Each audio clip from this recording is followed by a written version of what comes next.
I was sorting through the last box from my apartment move when I found it. An envelope tucked between two old sketchbooks. Its paper yellowed at the edges like it had been waiting for years. My name was written in a familiar looping handwriting I hadn't seen since childhood, Aunt Miriam's. For a moment, I just stared at it. She had been gone for more than a decade. Her funeral felt like a blurry afternoon sealed behind glass, something I remembered only in snapshots. The two bright flowers, the echo of distant church bells, my mother's hand trembling in mine. After that day, everyone avoided talking about her or the summer house where I'd spent my happiest seasons. It had burned down a year after her death, leaving only a foundation and the smell of wet ash. Yet the envelope in my hands was impossible to mistake. When I finally tore it open, a single sheet of paper slid out.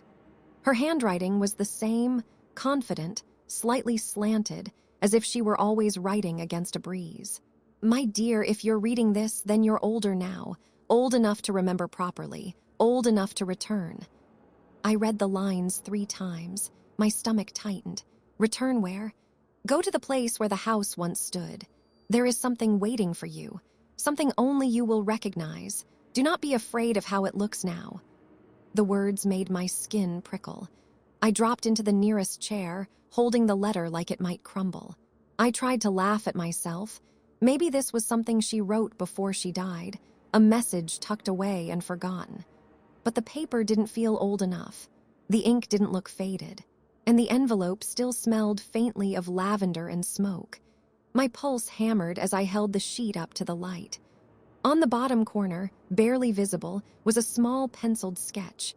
The outline of the house's front porch. Not the burned ruin, no. The porch exactly as it had been when I was 10. The chipped white railing. The crooked welcome mat. Even the old wind chime that used to sing whenever the lake breeze breathed through the pines.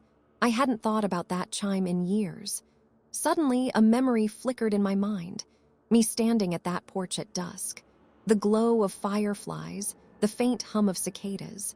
Aunt Miriam's voice calling my name from inside the house, warm but strangely distant, like she wasn't quite in the same room.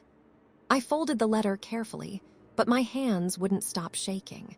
That night, long after the city fell asleep, I kept hearing something outside my window. Not a sound exactly, more like the faint metallic sway of a wind chime that shouldn't exist this far from the lake. And when I finally worked up the courage to look outside, I swore I saw a flicker of movement across the street, just the outline of a porch railing, appearing for a heartbeat before vanishing into the dark. I didn't sleep that night. Every time I closed my eyes, I saw that porch railing flicker in the dark like a half-exposed photograph. By morning, I had convinced myself it was exhaustion, nothing more. But the letter on my kitchen table kept pulling my attention, its edges catching the sunlight like it wanted to be read again. By noon, I had made my decision. The old summer property was a 3-hour drive north, following roads that grew narrower and quieter the farther I went. Pines rose like watchful silhouettes on both sides, the kind of trees that always seemed to lean closer when the wind died. It felt strange returning alone. I hadn't been back since the fire, and even then I'd only seen the charred foundation from a distance while my mother urged me back into the car. Now the air smelled different, cooler, almost metallic, like a storm had passed through and forgotten to leave rain. As I turned onto the dirt path leading to the old lakefront, my chest tightened. The trees here were denser, their branches knitted together, letting in only thin threads of daylight. I rolled down the window, expecting to hear birds, insects, something. But the woods were silent, completely and unnaturally still.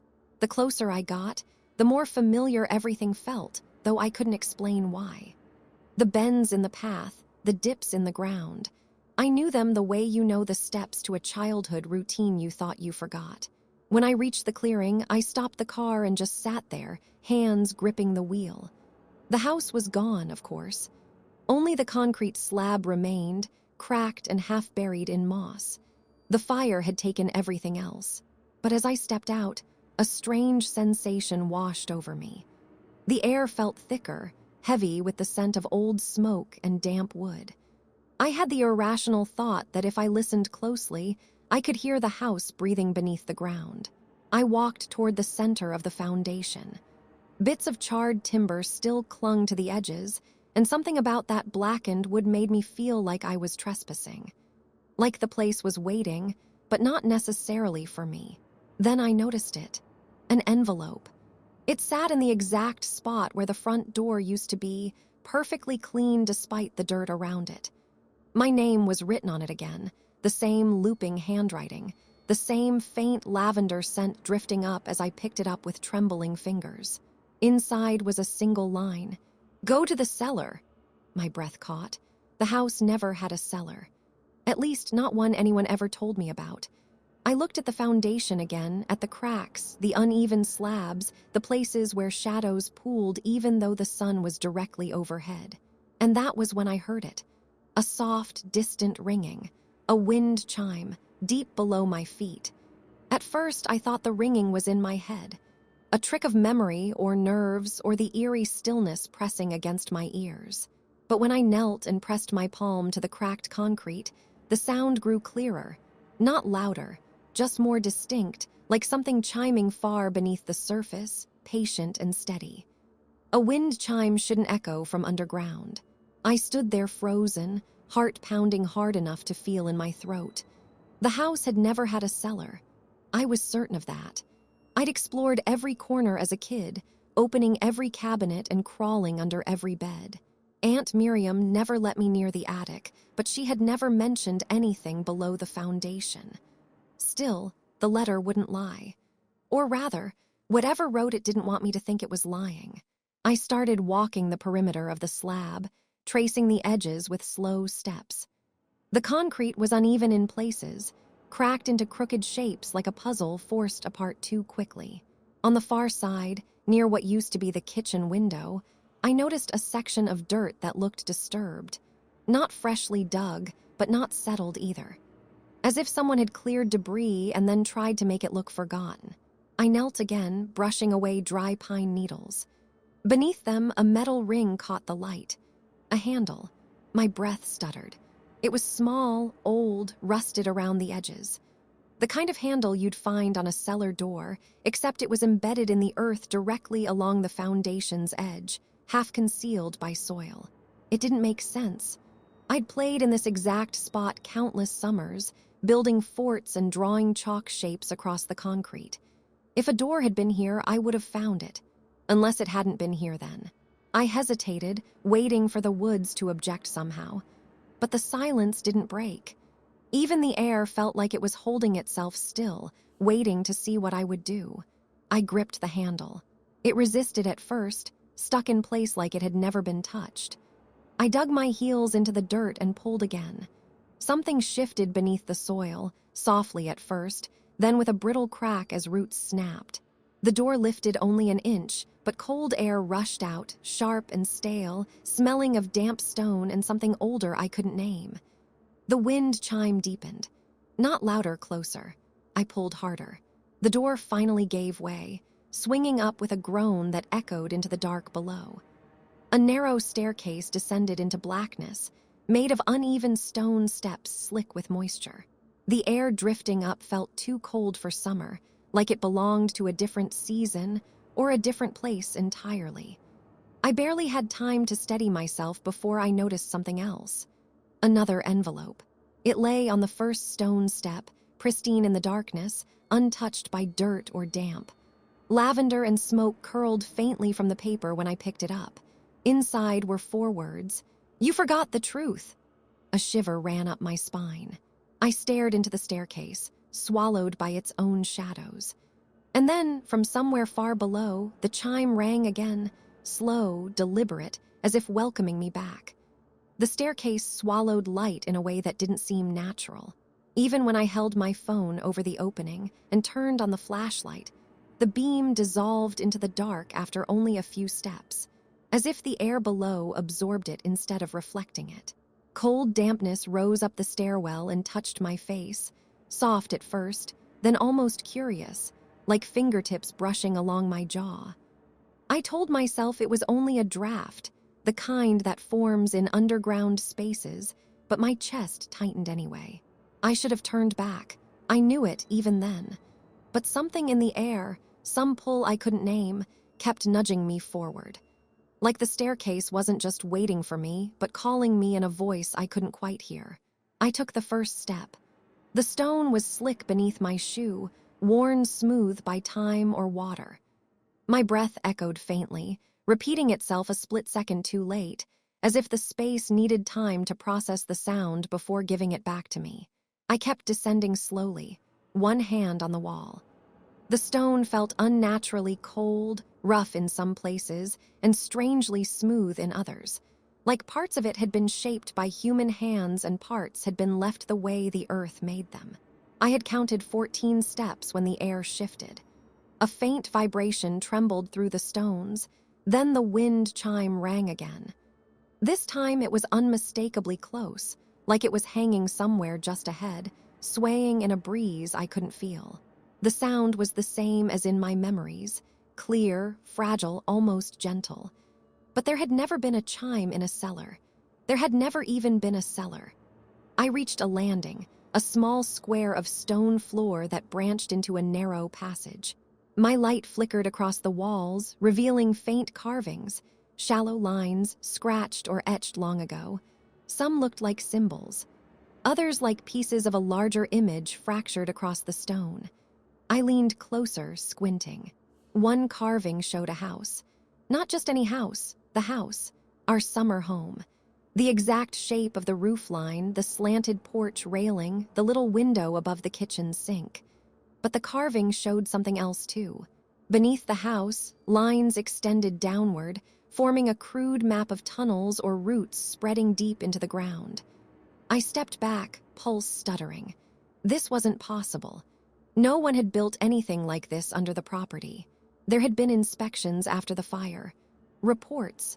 My mother had practically memorized them, unless something was here long before the house. My phone buzzed suddenly, sharp in the silence. I flinched and nearly dropped it. The screen flashed with a notification that shouldn't have existed. One new voicemail. From unknown. I didn't want to press play. Every part of me resisted. But my thumb moved on its own, as if obeying a memory my conscious mind hadn't caught up to yet. A soft sound filled the stairwell. Not a voice. Not at first. It was the same chime, my aunt's old wind chime, swaying gently, rhythmic and patient. Then, beneath the chiming, a whisper so faint it brushed against my ear rather than the phone's speaker. "Come down, sweetheart, you remember the way." My blood froze. It was her voice, Aunt Miriam. Warm, familiar, exactly as it had been on late summer evenings when she called me in for dinner. But there was something wrong in the softness. Something stretched too thin, like the voice had traveled a very long distance through very dark places to reach me. The voicemail ended with a creak, like a door opening. The passage ahead breathed out a colder draft, carrying the faintest hint of lavender and smoke. And then I saw it just at the edge of the light. A shape, quiet, still, standing at the far end of the tunnel, not moving, not approaching, just waiting. I froze. My flashlight trembled in my hand, the beam wobbling across the walls. The shape at the far end of the tunnel didn't move, but I could feel it.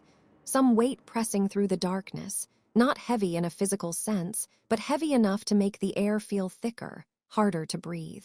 The chime rang again, this time a little sharper, almost impatient, and I realized it was coming from behind the shape. Something swung gently, swaying in rhythm with an invisible wind. It smelled faintly of burned wood and lavender, the scent that had always clung to Aunt Miriam. But now it was sharper, colder, carrying a hint of smoke that wasn't from any fire I could see.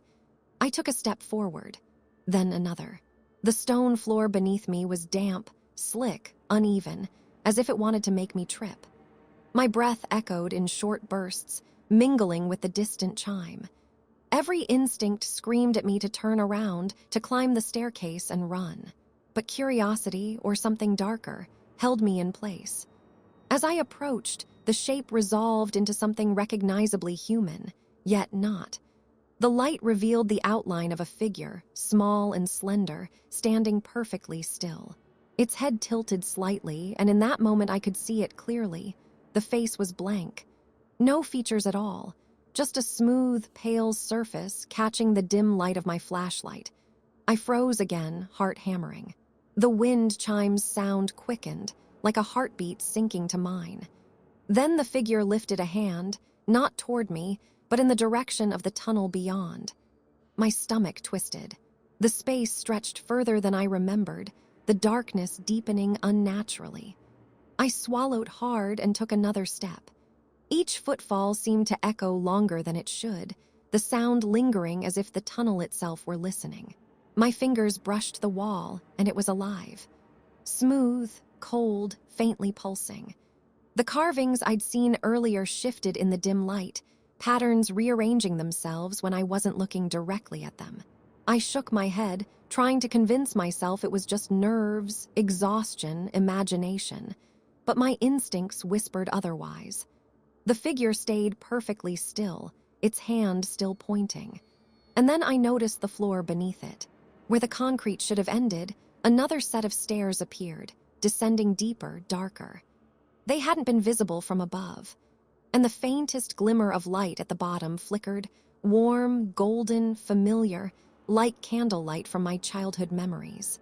I wanted to turn back, every part of me screaming. But another envelope lay at the foot of these stairs, pristine and waiting. I picked it up, her handwriting. "You remember now, don't be afraid of what waits beneath. It's yours, too." A tremor ran through me. Mine. The word felt heavy, like a promise or a warning. I glanced at the blank-faced figure. Slowly, almost imperceptibly, it began to step aside, creating a path down the new staircase. The chime sounded again, faint but insistent, calling me forward. I swallowed my fear and started down. One step, then another, the darkness pressing close, yet the golden light ahead whispering that someone was waiting. Halfway down, the air shifted. I could hear faint breathing, or maybe it was my own. Shadows flickered along the walls, shapes moving too fast to identify, too deliberate to be random. Each step felt heavier, the cold pressing against my skin like liquid. And still, the figure remained just ahead, guiding me, patient, unblinking, faceless. By the time I reached the bottom, the light no longer flickered, it glowed steadily. And then I saw it clearly.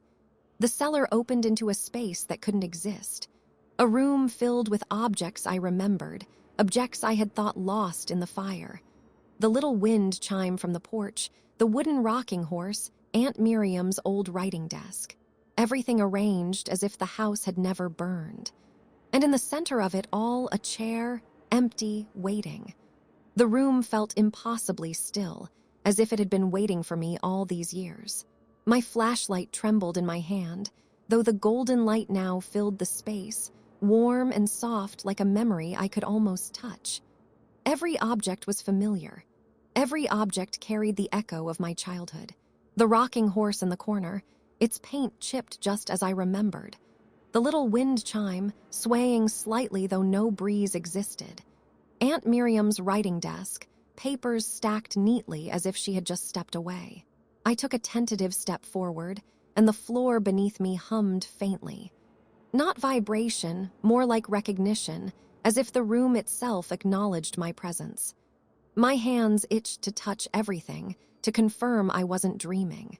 But fear anchored me, telling me to stop, to step back. On the desk lay another envelope, pristine and waiting. I picked it up, her handwriting. My stomach twisted as I unfolded it. "Sit. You've remembered, but there's more." The house never forgot. Neither did I swallowed. And slowly, cautiously, I approached the chair in the center of the room. It was the same chair where I had once sat as a child, listening to Aunt Miriam read her stories aloud. My fingers brushed the wood, smooth and worn, and a sudden shiver ran down my spine. I sat.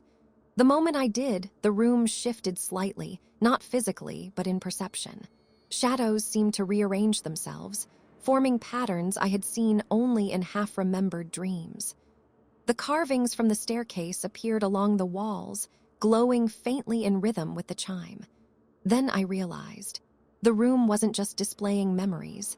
It was alive, aware of me, responding to my presence. And then I heard her, not in my ears, but somehow inside my mind. Aunt Miriam's voice, soft, precise, a thread winding through the room. "You forgot what you promised." My heart thudded. I remembered. A summer long ago, she had asked me to keep something secret, a promise made as a child that I couldn't fully grasp at the time. Something about this house, about what it held. My memory flickered, fragmented, but clarity began to settle. The house, the cellar, the wind chime, they were connected. Somehow, the house had survived the fire, or perhaps it had never truly been destroyed. It existed elsewhere, hidden, waiting. I looked around, trying to understand. Every familiar object seemed to pulse, almost breathing, and the chime rang again, not from the air but from the objects themselves. Then my eyes fell on the desk. One sheet of paper lay open, and I knew before reading it that it was meant for me. "You are the keeper now. This house remembers everything you've forgotten. Do you accept?" My throat tightened. I wanted to say yes. I wanted to flee. Both at once. But before I could decide, a movement at the edge of the room caught my eye. The faceless figure from the staircase stood there now, in the golden light, perfectly still. Its head tilted, acknowledging me, not threatening, but insistent. And then the air shifted. A breeze, though the room had no windows, carried the faint scent of lavender and smoke. The wind chime rang sharply, as if punctuating a sentence only the two of us understood. I realized then that leaving was no longer a choice. That chair, that room, the cellar, everything had led me here. My heart raced. This place wasn't just a memory. It was a living testament to my aunt, to the house, to something older and deeper than either of us. And as I stared at the figure, I understood with a sudden, icy certainty. The house wasn't waiting for me to remember. It was waiting for me to decide. I swallowed hard. My hand hovered over the paper, and I felt it weight pressing on my chest, not heavy but insistent. Choose or be forgotten. I stared at the sheet of paper, hand trembling. The faceless figure remained still, waiting patiently, its presence both comforting and terrifying. The wind chime rang softly, perfectly in time with my heartbeat. I realized then that the house didn't just remember the past, it knew what I had buried, what I had forgotten. And now it demanded my choice. Choose or be forgotten. My mind flashed back to that summer, 10 years old, running barefoot across the porch, laughing as Aunt Miriam called me inside. She had shown me the little wind chime then, explaining its purpose in her gentle, cryptic way. "It holds memories, Alice," she had said. "Keeps them safe. One day you'll understand." I hadn't understood. Not then, not until now. The room pulsed with light, subtle yet insistent, and the carvings on the walls glowed softly, revealing images I had never consciously seen. Not just the house, not just the objects, but faces of people I didn't know, standing silently in the shadows, watching, waiting. The faceless figure's hand moved slightly toward the chair, and I felt the weight of every memory, every choice, every fragment of myself that had been stored here. The envelope in my hand vibrated faintly, as if alive. I read the words again. "You are the keeper now. This house remembers everything you've forgotten. Do you accept?" The air grew colder, yet the golden light drew me forward. I placed the paper on the desk. My fingers traced the letters, feeling their meaning settle deep inside me. I understood accepting wasn't just about guarding the house. It was about embracing the entirety of my past, every memory I had suppressed, every fragment of my childhood, my aunt's life, the fire, the lost summers, the laughter, and the fear. I looked at the faceless figure. Slowly, it began to shift, subtle movements forming features, shadows coalescing into the faintest hint of a smile. Not my aunt, but something close enough to her warmth, a presence that understood me fully. The wind chime rang louder, more vibrant, and the room seemed to exhale, as if satisfied with my recognition. I sat in the center chair. The air thickened, filled with a gentle pressure, like the house itself was leaning into me, waiting. The objects around me pulsed faintly, each holding its story, each responding to my acknowledgement. My vision blurred, then sharpened, and I realized I could see through the walls, down into the foundation, into the tunnels beneath the earth. Memories layered over memories, each moment stored here, some mine, some not. I felt their weight, their warmth, their sorrow, and their hope. And then I understood the choice was not mine to reject. The faceless figure, the house, the chime, they had always been patient, waiting for me to claim what had been mine all along. The memory, the responsibility, the continuity. To accept was to live within the house, but also beyond it, in time, in memory, in the echo of lives that passed through its walls. To decline would mean erasure, fading into nothing, a life forgotten even by myself. I took a deep breath, feeling the press of ancient air, the pull of forgotten summers, the quiet insistence of Aunt Miriam's presence. I nodded, barely audibly. I accept. The golden light expanded, wrapping the room, the cellar, the foundation. Objects pulsed brighter, the carvings on the walls shifting, aligning.